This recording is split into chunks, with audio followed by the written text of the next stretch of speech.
Merci bien, M. Ba. Nous vous exprimons toute notre compassion par rapport à ce qui est arrivé. Et au même moment, nous vous remercions parce que beaucoup de victimes se sont succédées ici. Elles nous ont dit que vous avez fait beaucoup pour elles.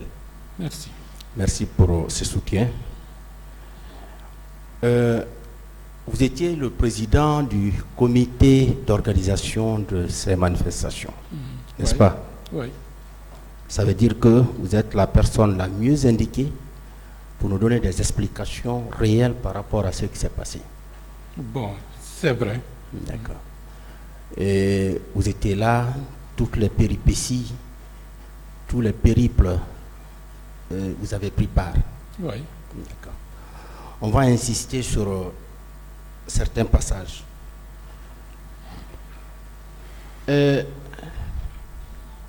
Vous dites que ce qui vous a surtout amené à penser à cette manifestation, c'est la sortie du président Dadis au quartier Boulbiné. J'ai pas bien entendu. Le président Dadis avait fait une sortie au quartier Boulbiné. Oui. Et au cours de cette sortie, il a dit qu'il pouvait, n'est-ce pas, se présenter à toute élection présidentielle. C'était un coup de semonce et nous avons pris conscience du danger qui guettait le pays et nous avons usé juste après avec le doyen Jean-Marie au niveau des forces vives de toutes les diligences pour rencontrer le CNDD, pour aller nuitamment rencontrer le capitaine Dadis pour les amener à renoncer à leur projet. Malheureusement, nous n'avons pas réussi. D'accord. Et le colonel Moussa Keïta, le secrétaire permanent du CNDD, a dit clairement Dadis ou la mort. C'est vrai. Ça a aussi contribué. Oui, parce que la première étape, c'était la déclaration du capitaine Dadis à Boulbiné. La deuxième étape, c'était cette déclaration du colonel Moussa Keïta, secrétaire permanent du CNDD, Dadis ou la mort, qui était pratiquement comme si c'était un programme politique. Et il y a l'événement du palais aussi, l'esplanade du palais. L'esplanade du palais est venue après, parce que c'était en crescendo que les choses se sont passées. Et la sortie de l'abbé, ça n'a pas contribué? Bon, parce que nous avions déjà pris les dispositions d'organiser la manifestation du 28 septembre avant même de savoir qu'il y avait un programme qui était esquissé pour que le CNDD puisse aller à l'abbé, puisque la lettre d'information à la mairie de Dixine date du 23 septembre. D'accord. Et la réponse, vous étiez parvenu quand? Bon, je pense que le 24 ou le 25 septembre. D'accord. Et en substance, qu'est-ce qu'on disait dans cette lettre-réponse? Bon, pour la mairie, que le stade n'est pas dans leur juridiction et qu'ils ne peuvent pas prendre des dispositions à cet égard, conformément à notre demande. Et comme dans notre lettre, nous avions demandé à ce que la mairie prenne les dispositions pour assurer la sécurité des manifestants, ils ont rajouté qu'ils ne disposent pas de force en mesure de sécuriser la population et les manifestants. Et le ministre des Sports, est-ce que vous avez également adressé un courrier? Il n'y a jamais eu, à ma connaissance, de réponse à notre courrier, parce que les deux courriers étaient partis en même temps. D'accord. Et au stade, vous avez bien vu M. Toumba? Oui, dès qu'ils sont venus, c'était frappant, puisque c'était lui qui a donné des instructions pour que nous descendions des gradins pour aller au niveau de la pelouse. Il était accompagné par des militaires? Bon, il y avait des militaires qui étaient à côté de lui, mais bon, 13 ans après et maintenant, avec tout ce que nous avons entendu, pour ne pas avoir l'air de tricher par rapport à ce que j'avais vu à l'époque, on ne pouvait pas les distinguer. Bien, est-ce qu'il était armé? On n'a pas remarqué ça aussi. Non, ce qui était... Non, je n'ai pas cherché à vérifier. Est-ce que vous l'avez vu tirer sur la population? Je ne l'ai pas vu tirer sur qui que ce soit. D'accord. Et M. Kebro, est-ce que vous l'avez vu tirer aussi sur la population? Je ne l'ai pas vu tirer sur qui que ce soit. Vous dites que c'est lui qui vous a aidé à sauver El Hadj Cellou. Oui, bien entendu, c'est lui qui nous a sortis de ce pétrin, parce que s'il n'était pas venu à ce moment-là, je me pose la question de ce qu'on serait devenu. Est-ce que M. Toumba a également mis des leaders dans sa voiture? Bon, et là, il a pris tous les autres, il les avait amenés avec lui. Nous, on est restés derrière parce que la Cellou était par terre et je ne pouvais pas l'abandonner. D'accord. Est-ce que vous avez vu des machettes, des flèches, des gourdins? C'était difficile à dire puisque tous nous avons bénéficié, entre guillemets, de circonstances plus ou moins, j'allais dire, exceptionnelles. En dehors des coups que nous avions reçus, nous ne pouvons pas attester de ce qui s'est passé par la suite à l'intérieur du stade, dans la solitude, mais on a vu qu'il y avait par la suite beaucoup de personnes qui étaient blessées et les récits que nous avons enregistrés étaient macabres. Mais de visu, je ne peux pas dire que j'ai vu des gens, en dehors de ce que je viens de déclarer tout à l'heure, des gens armés de coupe-coupe et de nous. On était dans d'un espace qui était loin du grand monde. Donc, est-ce que vous avez remarqué la présence des miliciens, des gens qui étaient habillés en t-shirt, genre Chelsea et autres? Bon, sur le coup, on a vu des gens avec des espèces d'uniformes qui n'étaient pas du tout conformes avec l'allure de ce que les forces de défense et de sécurité doivent porter. Bon, il y avait des civils, donc ceci et ceux-là qui nous poursuivaient pour nous asséner de coups avant l'arrivée du colonel Tibourou. Bien, vous dites au camp Samori, vous avez vu un camion militaire qui était venu, mais vous n'avez pas pu voir l'intérieur. Oui. Mais ça m'a tiqué. Un camion était quand même venu. Oui, c'était comme si les parois étaient très hauts, donc on ne pouvait pas savoir ce qu'il y avait à l'intérieur. Et il avait garé à quel niveau précisément? Dans l'espace qui mène au dispensaire du camp Samori. Il y avait beaucoup de militaires autour. Bon, dès que le camion s'est garé, j'ai l'impression que c'était comme s'il n'y avait pas quelque chose de particulier.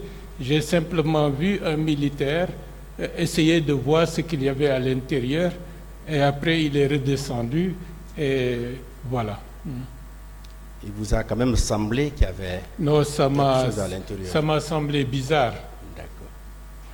Et que savez-vous des cas de disparition, d'esclavage sexuel, puisque vous étiez dans le mouvement? Qu'est-ce que vous avez appris à propos de tout cela? Bon, j'ai appris énormément de choses, des récits très tristes, des gens qui étaient enfermés au camp Makambo et qui sont restés longtemps, dont certains étaient des militants. Et le récit était très douloureux. Et d'autres, il y a au camp Alpha Yaya, il y a des personnes enfermées dans les conteneurs. Bon, il y a eu beaucoup de choses de ce genre. Donc, à travers tous ces récits, tous ces témoignages, vous croyez qu'il y a eu effectivement des disparus. Oui, parce qu'il y a femmes certains... et filles victimes d'esclavage sexuel. Bon, parmi les filles que nous avons pris en charge, vous savez, il y a des choses que des fois les personnes, par pudeur, n'aiment pas raconter, mais a priori, on avait entendu qu'il y avait des personnes séquestrées. D'accord. Dans ce sens. Et pour vous, ces massacres-là, quel est le mobile réel? Pourquoi il y a eu ces massacres? Bon, c'était une forme d'intimidation pour semer la terreur. Et peut-être que... Est-ce que ceci était fait spécialement pour la manifestation, ou bien est-ce que ce qui était dans une certaine mesure, ça c'est une analyse, est-ce que ce n'était pas une confrontation entre différentes forces militaires qui étaient en train de se préparer? Et donc la manifestation du 28 septembre, avec la répression qu'elle a endurée, je pense, a fait que beaucoup de choses qui étaient prévues, planifiées, n'ont pas pu se faire, et ça a détourné l'action vers une autre dynamique. Bien. Est-ce que vous avez eu vent des différentes réunions qui s'étaient tenues au niveau de la hiérarchie militaire bien avant ces événements du 28 septembre? Personnellement, je n'étais pas informé de cela.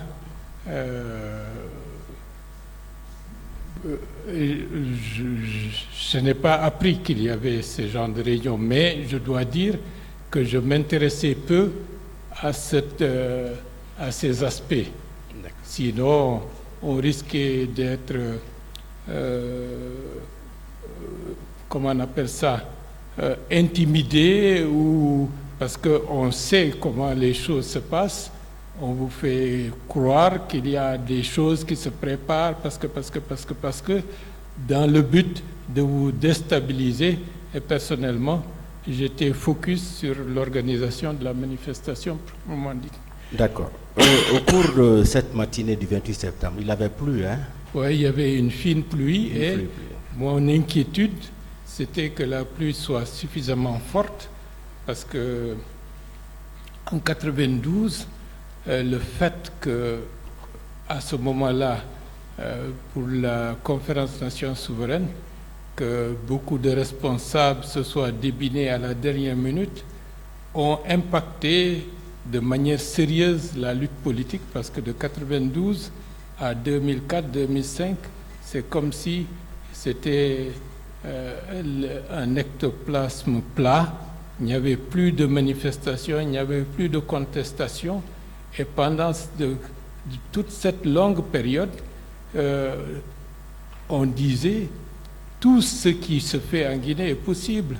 Toute revendication démocratique, s'il n'y a pas un soutien populaire, c'est comme si vous êtes dans les nuages, vous voulez amener ce pays, cette société, vers plus de démocratie. Mais vous voyez, rien ne se passe, la population est atteinte d'une telle apathie, et c'était l'inquiétude que le 28 septembre 2009, qu'on se retrouve encore dans cette situation, parce que si cela se passait comme ça, j'avoue qu'on en aurait encore pour des dizaines et des dizaines d'années dans une situation de léthargie démocratique et de recul dans tous les domaines. D'accord. Vous dites que vous avez reçu un coup au niveau de la tête. Vous avez pu dévisager la personne? Non, non. C'était un militaire, c'était un béret rouge? Bon, vous savez, dans cette brouhaha, dans cette tohu-bohu, je n'ai pas pu distinguer, je n'ai même pas vu venir le coup. Tout simplement, j'ai su que j'ai reçu un coup sur la tête. J'étais sonné, mais j'avais gardé heureusement toute ma lucidité. D'accord. Nous revenons à la clinique Ambroise Paré, ce sont des militaires qui étaient venus avec des grenades. D'accord. Et jusqu'au jour d'aujourd'hui, vous n'avez pas pu les identifier. Bon, je n'ai pas pu, et puis il n'y a jamais eu l'occasion, au moment où la mémoire était fraîche, de savoir c'était qui. Mais je sais que le colonel Thieboro sait de qui il s'agit, puisqu'ils sont du même corps, du même milieu. Est-ce que vous pouvez revenir sur les propos de celui qui avait proféré des menaces? Non, ils ont indiqué, puisque déjà la cellule était sur le brancard à l'intérieur et que les médecins s'affairaient, il leur a dit, si vous ne les sortez pas, ils vont jeter des grenades à l'intérieur de la clinique. En ce moment, le colonel Thieboro était là? Il était là, oui. Et Toumba aussi était là? Non, je n'ai pas vu le commandant Toumba. Il n'était pas présent en ce moment? Je ne l'ai pas vu à ce moment-là. D'accord. Et qui donc avait envoyé ces leaders-là à la clinique Ambroise Paré? Puisque Bon, quand vous arriviez, il n'était pas là. Je sais que le colonel, le commandant Toumba Diakité, c'est lui qui a pris en charge tous les autres leaders, excepté M. Dallet et moi-même. Mais les leaders, eux, ils étaient là, à l'intérieur de la clinique? Non, on ne les a pas rencontrés là-bas. Parce que pour moi, le colonel, le commandant Toumba était parti depuis... la notion du temps me fait défaut lorsque j'y repense, mais ils étaient partis bien avant. Je veux savoir, ces leaders-là, qui étaient venus avant vous à la clinique, n'est-ce pas? Ils étaient à l'intérieur de la clinique? Ils n'étaient pas à l'intérieur de la clinique. Ils étaient au dehors? Je ne les ai pas vus. D'accord. Seulement, vous avez vu les deux militaires qui sont arrivés? Oui. Et le colonel Thieboro était là? Oui. Merci bien.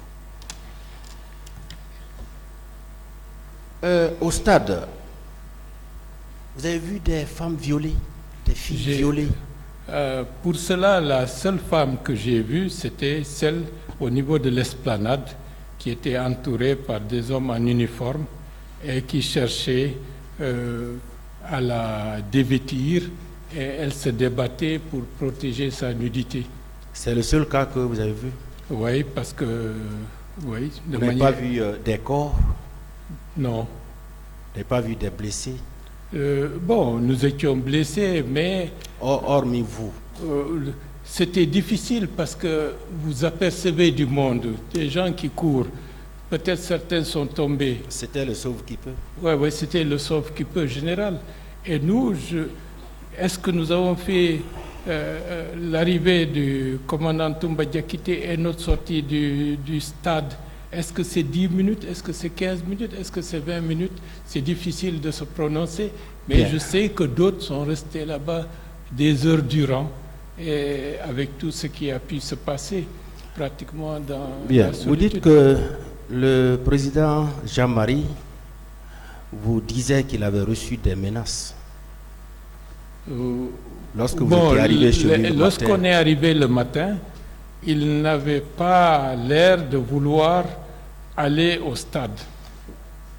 Vous avez compris qu'il avait reçu des menaces? C'est ce qui était très probable, mais nous avons estimé, pour ne pas rééditer nos échecs de 92, c'était de le laisser là-bas avec un ou deux autres responsables. Je veux juste savoir ce passage. Vous avez compris quand même qu'il avait reçu des menaces, n'est-ce pas? Oui, parce que M. Sidia Touré avait confirmé que lui, il avait reçu des appels. Alors pour vous, est-ce que ce n'était pas des prémices de ces massacres-là?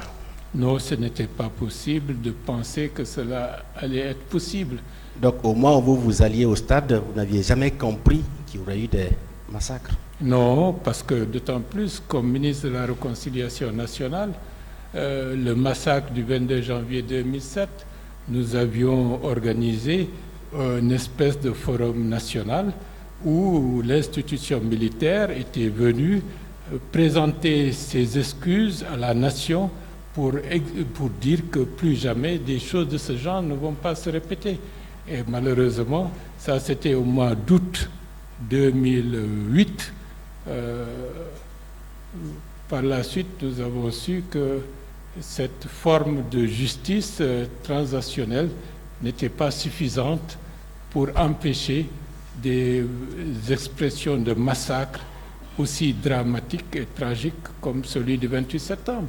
Bien. Et le fait que nous n'avons pas eu le procès plus tôt a encouragé encore la réédition de ce genre de massacre un peu partout à l'intérieur du pays.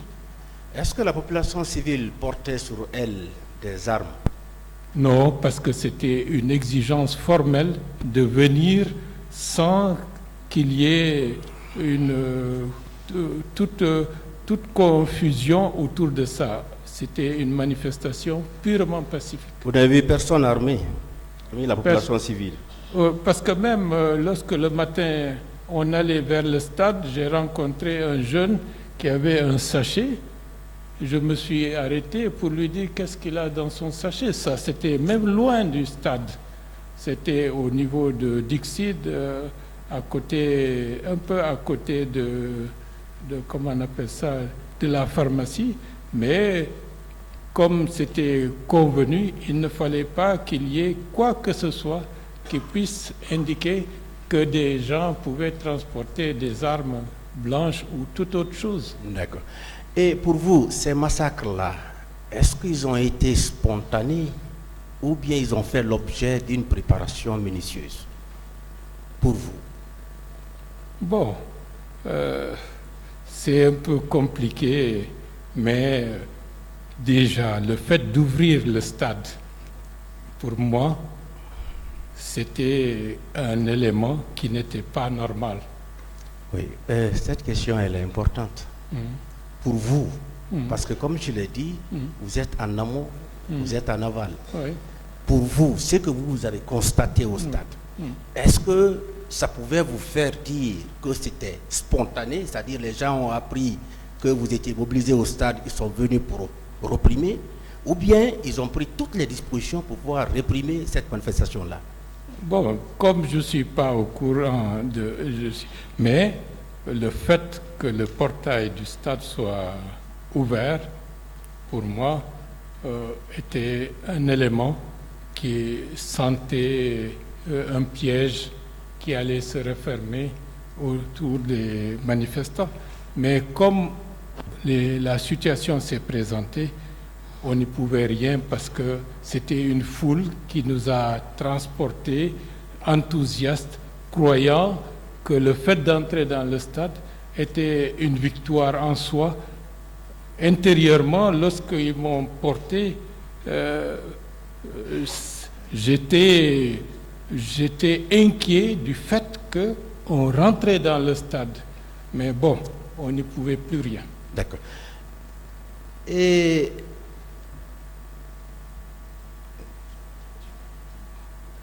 merci bien. Merci. Merci beaucoup.